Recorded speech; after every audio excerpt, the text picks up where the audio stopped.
প্ৰীতম গোস্বামীক পুনৰ সভাপতি হিচাপে নিৰ্বাচিত।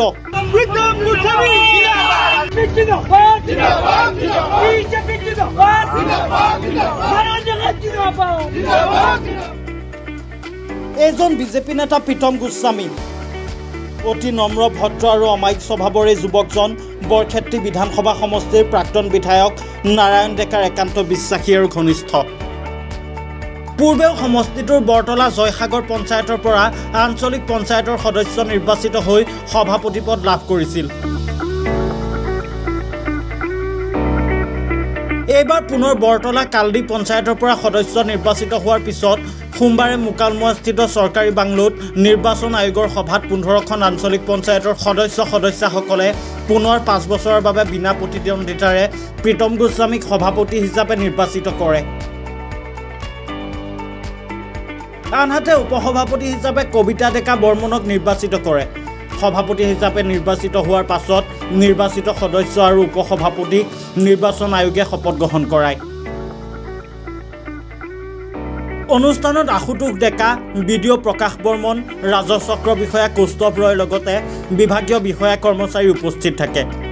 উল্লেখযোগ্য যে প্ৰীতম গোস্বামী সভাপতি নিৰ্বাচিত হোৱাৰ পিছতেই এক শোভাযাত্ৰা কৰি বিজেপিৰ কাৰ্যালয়ত উপস্থিত হয়।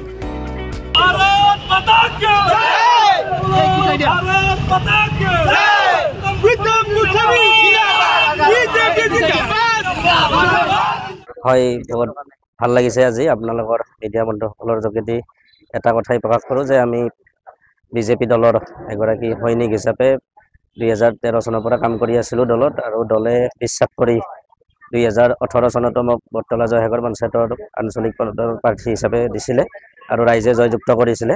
তাৰে পিছত এইবাৰ আমাৰ ডিলিমিনেশ্যনৰ পিছত 52 নং বৰতলা কান্দি পঞ্চায়ত হ'ল। তাৰ পৰাও দলে যেতিয়া টিকট দিলে ৰাইজে বিপুল সংখ্যক ভোটত জিকাইছিল, আৰু আমাৰ সন্মানীয় নেতা GMDৰ অধ্যক্ষ নাৰায়ণ ডেকা দেৱৰ ইচ্ছা আৰু আমাৰ আঞ্চলিক সদস্যসকলৰ সহযোগত এই দ্বিতীয়বাৰৰ বাবে এইবাৰো মোক দলে আমাৰ 7 নং বৰক্ষেত্ৰী আঞ্চলিক পঞ্চায়তৰ সভাপতি ৰূপে নিৰ্বাচিত কৰিছে। আৰু আমাৰ মিত্ৰজোঁটৰ অগপৰ এগৰাকী কাউন্সিলৰ তেখেতক কবিতা ডেকা বৰ্মন আমৰিখোৱা পঞ্চায়তৰ তেখেতক ভাইচ প্ৰেছিডেণ্ট হিচাপে আমাৰ গোটেই বডিখনে সিদ্ধান্ত লৈ কিনে আজি উপসভাপতি হিচাপে নিৰ্বাচিত কৰিছে। এই যি বাকী 11খন পঞ্চায়তৰ আমিও যাতে সদায় ৰাইজৰ মাজত থাকিব পাৰোঁ, আৰু যি অভিযোগ আহে এই আমাৰ ৰাজনৈতিক থকা ব্যক্তিসকলে গম পায়, আমাৰ সমালোচনাও থাকিব, আলোচনাও থাকিব, সন্মানো থাকে।